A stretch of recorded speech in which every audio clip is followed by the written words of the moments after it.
ಮೋದಿ नमस्कार। ಮಾತು ಶುರು ಮಾಡ್ಯಾರ, ಬನ್ನಿ ಕೇಳೋಣ. कल से शक्ति की उपासना का पर्व नवरात्रि का आरंभ हो रहा है। आप सभी को बहुत बहुत शुभकामनाएं।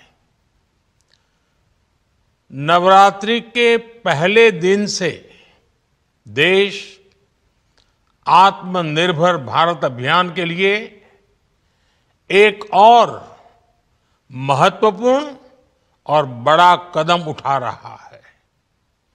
कल यानी नवरात्रि के प्रथम दिवस 22 सितंबर को सूर्योदय के साथ ही नेक्स्ट जनरेशन जीएसटी रिफॉर्म्स लागू हो जाएंगे। एक तरह से कल से देश में जीएसटी बचत उत्सव शुरू होने जा रहा है। इस जीएसटी बचत उत्सव में आपकी बचत बढ़ेगी और आप अपनी पसंद की चीजों को और ज्यादा आसानी से खरीद पाएंगे। हमारे देश के गरीब, मध्यम वर्गीय लोग, न्यू मिडिल क्लास, युवा, किसान, महिलाएं, दुकानदार, व्यापारी, उद्यमी, सभी को ये बचत उत्सव का बहुत फायदा होगा। यानी त्योहारों के इस मौसम में सबका मुंह मीठा होगा। देश के हर परिवार की खुशियां बढ़ेगी। मैं देश के कोटि कोटि परिवारजनों को नेक्स्ट जनरेशन जीएसटी रिफॉर्म्स की और इस बचत उत्सव की बहुत बहुत बधाई देता हूं, शुभकामनाएं देता हूं। ये रिफॉर्म भारत की ग्रोथ स्टोरी को एक्सेलरेट करेंगे, कारोबार को और आसान बनाएंगे, निवेश को और आकर्षक बनाएंगे और हर राज्य को विकास की दौड़ में बराबरी का साथी बनाएंगे। साथियों, जब साल 2017 में भारत ने जीएसटी रिफॉर्म की तरफ कदम बढ़ाया था तो एक पुराना इतिहास बदलने की और एक नया इतिहास रचने की शुरुआत हुई थी। दशकों तक हमारे देश की जनता, आप सभी लोग, देश के व्यापारी अलग अलग टैक्स के जाल में उलझे हुए थे।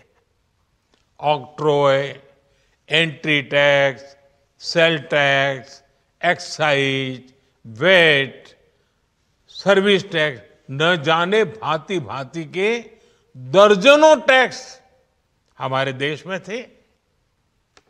एक शहर से दूसरे शहर माल भेजना हो तो न जाने कितने चेकपोस्ट पार करने होते थे, कितने ही फॉर्म भरने पड़ते थे, कितनी सारी रुकावटें थी।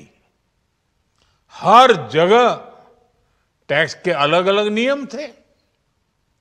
मुझे याद है जब 2014 में देश ने मुझे प्रधानमंत्री पद का दायित्व सौंपा था, तब उसी शुरुआत के दौर में एक विदेशी अखबार में एक दिलचस्प उदाहरण छपा था। उसमें एक कंपनी की मुश्किलों का जिक्र था। उस कंपनी ने कहा था कि अगर उसे बेंगलुरु से 570 किलोमीटर दूर हैदराबाद अपना सामान भेजना हो तो वो इतना कठिन था कि उन्होंने सोचा और उन्होंने कहा कि वो पसंद करती थी कंपनी कि पहले अपना सामान बेंगलुरु से यूरोप भेजें और फिर वही सामान यूरोप से हैदराबाद भेजें। साथियों, टैक्स और टोल के जंजाल की वजह से ये तब के हालात थे।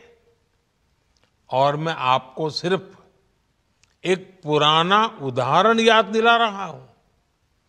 तब ऐसी लाखों कंपनियों को, लाखों करोड़ों देशवासियों को अलग अलग तरह के टैक्स के जाल की वजह से हर रोज परेशानी होती थी। सामान को एक शहर से दूसरे शहर पहुंचने के बीच जो खर्च बढ़ता था वो भी गरीब को उठाना पड़ता था। आप जैसे ग्राहकों से वसूला जाता था। साथियों, देश को इस स्थिति से निकालना बहुत जरूरी था। इसलिए जब आपने हमें 2014 में अवसर दिया तो हमने जनहित में, देश हित में जीएसटी को अपनी प्राथमिकता बनाया। हमने हर स्टेक होल्डर से चर्चा की। हमने हर राज्यों की हर शंका का निवारण किया, हर सवाल का समाधान खोजा। सभी राज्यों को, सबको साथ लेकर आजाद भारत का इतना बड़ा टैक्स रिफॉर्म संभव हो पाया। ये केंद्र और राज्यों के प्रयासों का नतीजा था कि देश दर्जनों टैक्सों के जाल से मुक्त हुआ और पूरे देश के लिए एक जैसी व्यवस्था बनी। वन नेशन वन टैक्स का सपना साकार हुआ। साथियों, रिफॉर्म एक अनवरत चलने वाली प्रक्रिया होती है। जब समय बदलता है, देश की जरूरत बदलती है, तो नेक्स्ट जनरेशन रिफॉर्म भी उतने ही आवश्यक होते हैं। इसलिए देश की वर्तमान जरूरतों और भविष्य के सपनों को देखते हुए जीएसटी के ये नए रिफॉर्म्स लागू हो रहे हैं। नए स्वरूप में मुख्य रूप से अब सिर्फ 5% और 18% के ही टैक्स स्लैब रहेंगे। इसका मतलब है रोजमर्रा के इस्तेमाल की ज्यादातर चीजें और सस्ती हो जाएगी। खाने पीने का सामान, दवाइयां, साबुन, ब्रश, पेस्ट, स्वास्थ्य और जीवन बीमा, ऐसे अनेकों सामान, अनेकों सेवाएं या तो टैक्स फ्री होगी या फिर केवल 5% टैक्स देना होगा। जिन सामानों पर पहले 12% टैक्स लगा करता था, उसमें से 99% यानी करीब करीब 100 के निकट 99% चीजें अब 5% टैक्स के दायरे में आ गई है। साथियों, पिछले 11 साल में देश में 25 करोड़ लोगों ने गरीबी को हराया है, गरीबी को परास्त किया है और गरीबी से बाहर निकल करके 25 करोड़ का एक बहुत बड़ा समूह नियो मिडिल क्लास के रूप में आज देश के अंदर बहुत बड़ी भूमिका अदा कर रहा है। इस न्यू मिडिल क्लास की अपनी एस्पिरेशंस हैं, अपने सपने हैं। इस साल सरकार ने 12 लाख रुपए तक की इनकम को टैक्स फ्री करके एक उपहार दिया। और स्वाभाविक है, जब 12 लाख रुपयों का इनकम टैक्स में राहत हो जाए तो मध्यम वर्ग के जीवन में तो कितना बड़ा बदलाव आता है, कितनी सरलता सुविधा हो जाती है।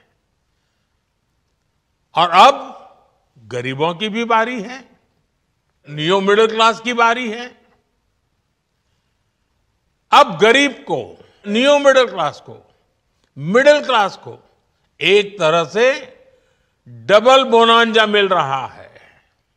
जीएसटी कम होने से अब देश के नागरिकों के लिए अपने सपने पूरे करना और आसान होगा। घर बनाना, टीवी, फ्रिज खरीदने की बात हो, स्कूटर, बाइक, कार खरीदना हो, ये सब पर अब कम खर्च करना होगा। आपके लिए घूमना फिरना भी सस्ता हो जाएगा, क्योंकि ज्यादातर होटल्स के कमरों पर भी जीएसटी कम कर दिया गया है। वैसे साथियों, मुझे इस बात की खुशी है कि दुकानदार भाई बहन भी जीएसटी रिफॉर्म को लेकर बहुत उत्साह में हैं। वो बहुत जीएसटी में हुई कटौती को ग्राहकों तक पहुंचाने में जुटे हुए हैं। बहुत सारी जगहों पर पहले और अब के बोर्ड लगाए जा रहे हैं। साथियों, हम नागरिक देवो भवः के जिस मंत्र के साथ आगे बढ़ रहे हैं, नेक्स्ट जनरेशन जीएसटी रिफॉर्म में इसकी साफ झलक दिखाई देती है।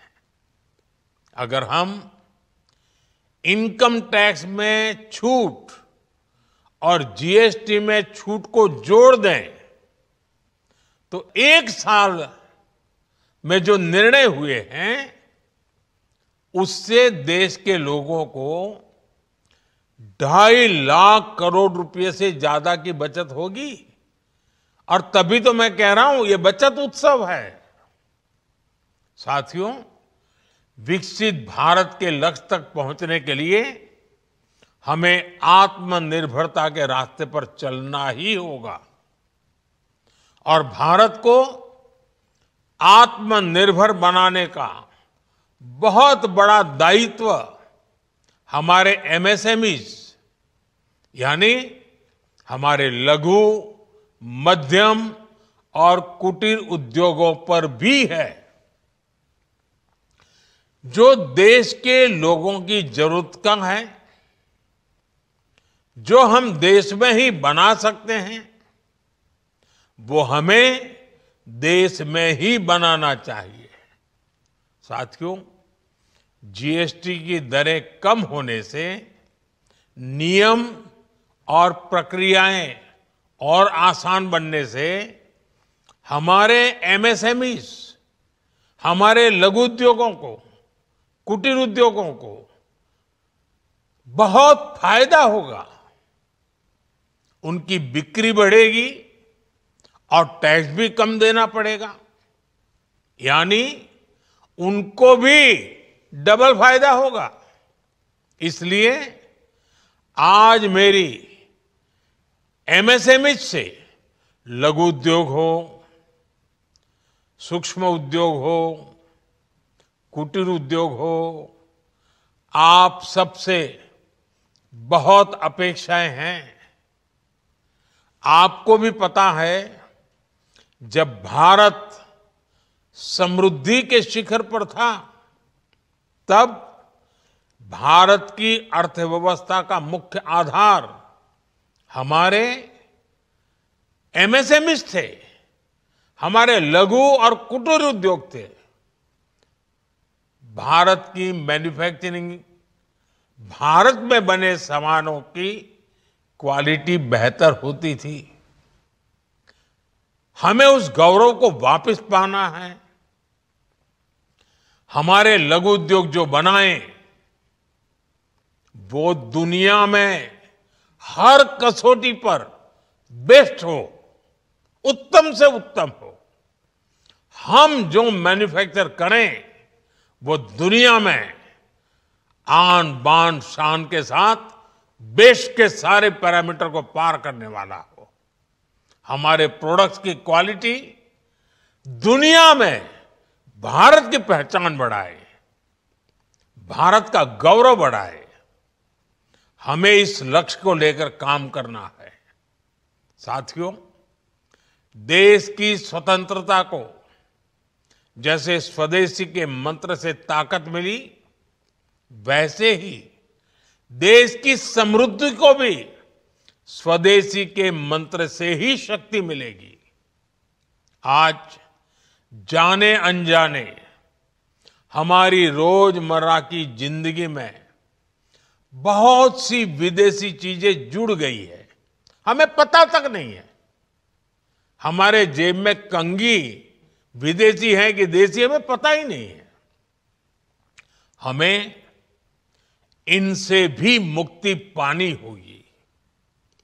हम वो सामान खरीदें जो मेड इन इंडिया हो, जिसमें हमारे देश के नौजवानों की मेहनत लगी हो, हमारे देश के बेटे बेटियों का पसीना हो। हमें हर घर को स्वदेशी का प्रतीक बनाना है, हर दुकान को स्वदेशी से सजाना है। गर्व से कहो ये स्वदेशी है, गर्व से कहो मैं स्वदेशी खरीदता हूं, मैं स्वदेशी सामान की बिक्री भी करता हूं। ये हर भारतीय का मिजाज बनना चाहिए।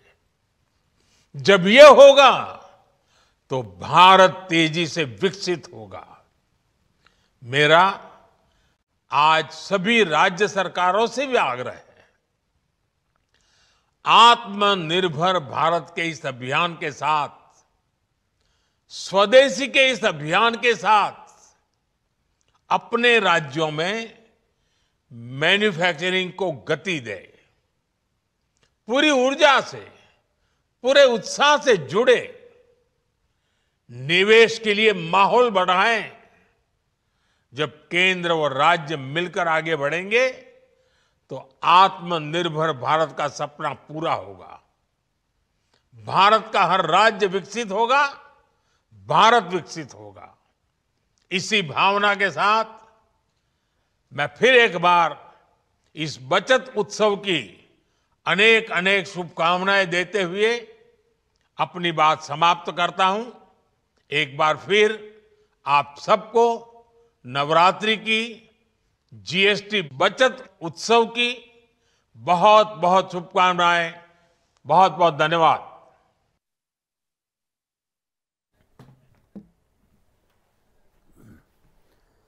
ಸೊ ಮೋದಿ ಯಾವ ವಿಚಾರವಾಗಿ ಮಾತನಾಡಬಹುದು ಏನು ಎತ್ತ ಅನ್ನುವಂಥದ್ದೆಲ್ಲ ಕುತೂಹಲ ಇತ್ತು. ಬಹುತೇಕ GST ವಿಚಾರಣೆ ಅನ್ನುವಂಥದ್ದು ಒಂದು ಗಮನದಲ್ಲಿತ್ತು.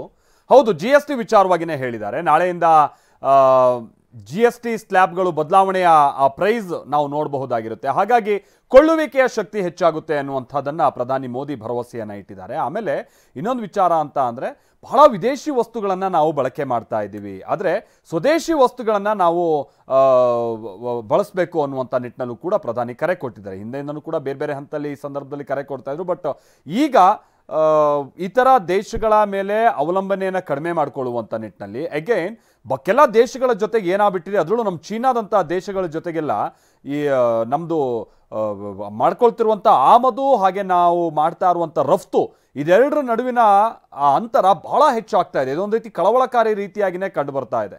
ಅಂದರೆ ಕೆಲ ದಿನಬಳಕೆಯ ವಸ್ತುಗಳಿಗಾಗಿಯೇ ಚೀನಾ ಮೇಲೆ ಯಾವ ರೀತಿಯಂತ ಅವಲಂಬನೆ ಇದೆ ಅನ್ನುವಂಥದ್ದಕ್ಕೂ ಕೂಡ ಒಂದು ಸಾಕ್ಷಿ ಆ ಬದಲಾವಣೆ ನಾವು ನೋಡ್ತಾ ಇದ್ರೆ ಅಥವಾ ಒಂದು ಅಂತರ ನೋಡ್ತಾ ಇದ್ರೆ. ಹಾಗಾಗಿ ಸ್ವದೇಶಿ ವಸ್ತುಗಳನ್ನು ಹೆಚ್ಚಾಗಿ ಬಳಸಿ ದೇಶ ಪ್ರಗತಿ ಕಾಣಬೇಕು ಅಂತಂದರೆ ಸ್ವದೇಶಿ ವಸ್ತುಗಳನ್ನು ನಾವು ಹೆಚ್ಚಾಗಿ ದೈನಂದಿನ ಜೀವನದಲ್ಲಿ ಬಳಸಬೇಕು ಅನ್ನುವಂಥದ್ದನ್ನು ಪ್ರಧಾನಿ ಕರೆ ಕೊಟ್ಟಿದ್ದಾರೆ ಕೂಡ. ಜೊತೆಗೆ ಇದೊಂದು ರೀತಿ ಅವ್ರು ಹೇಳ್ತಾ ಇರುವಂತೆ ನೆಕ್ಸ್ಟ್ ಜನರೇಷನ್ GST ಸ್ಲ್ಯಾಬ್ ಇದು ಅನ್ನುವಂಥದ್ದನ್ನು ಕೂಡ ಅವರು ಬಣ್ಣಿಸ್ತಾ ಇದ್ದಾರೆ. ನಮ್ಮ ಮುಂದಿನ ಭವಿಷ್ಯಕ್ಕಾಗಿ ನಾವು ಈ GST ದರವನ್ನು ಜಾರಿಗೆ ತರ್ತಾ ಇದ್ದೀವಿ. ದೇಶದ ಜನರ ಹಿತವನ್ನು ಗಮನದಲ್ಲಿಟ್ಕೊಂಡು ನಾವು ಈ GSTಯನ್ನು ಜಾರಿಗೆ ತರ್ತಾ ಇರುವಂಥದ್ದು ಅಥವಾ ಈ GST ನೂತನ ಸ್ಲ್ಯಾಬನ್ನು ಜಾರಿಗೆ ತರ್ತಾ ಇರುವಂಥದ್ದು. ಅವರು ಪ್ರಮುಖವಾಗಿ ಮೇಲಿನ ಮೇಲೆ ಕರೆ ಕೊಟ್ಟಿದ್ದೇನು ಅಂತ ಅಂದರೆ ಸ್ವದೇಶಿ ವಸ್ತುಗಳನ್ನು ನೀವು ಬಳಸಿ ಅನ್ನುವಂಥ ರೀತಿಯಾಗಿ. ಹಿಂದೆ ಕೂಡ ಅವರು ಏನೋ ಹೇಳಿದರು, ಏನು ವೋಕಲ್ ಟು ಲೋಕಲ್ ಅನ್ನುವಂಥದ್ದನ್ನು ಅವರು ಹೇಳ್ತಾ ಇದ್ರು. ಲೋಕಲ್ ಟು ಗ್ಲೋಬಲ್ ಅನ್ನುವಂಥದ್ದನ್ನು ಕೂಡ ನಂತರದಲ್ಲಿ ಕರೆ ಕೊಟ್ಟಿದ್ರು. ಈಗ ನಾವು ಪ್ರಮುಖವಾಗಿ ಸ್ವದೇಶಿ ವಸ್ತುಗಳನ್ನು ಹೆಚ್ಚಾಗಿ ಮಾರಾಟ ಮಾಡೋಣ ಅಥವಾ ವ್ಯಾಪಾರಸ್ಥರಿಗೆ ಅವರು ಕರೆ ಕೊಟ್ಟಿರುವಂಥದ್ದು. ಜೊತೆಗೆ ಜನಸಾಮಾನ್ಯರು ಸ್ವದೇಶಿ ವಸ್ತುಗಳನ್ನು ಹೆಚ್ಚಾಗಿ ಬಳಸೋಣ ಅನ್ನುವಂಥ ಕರೆಯನ್ನು ಕೊಟ್ಟಿದ್ದಾರೆ.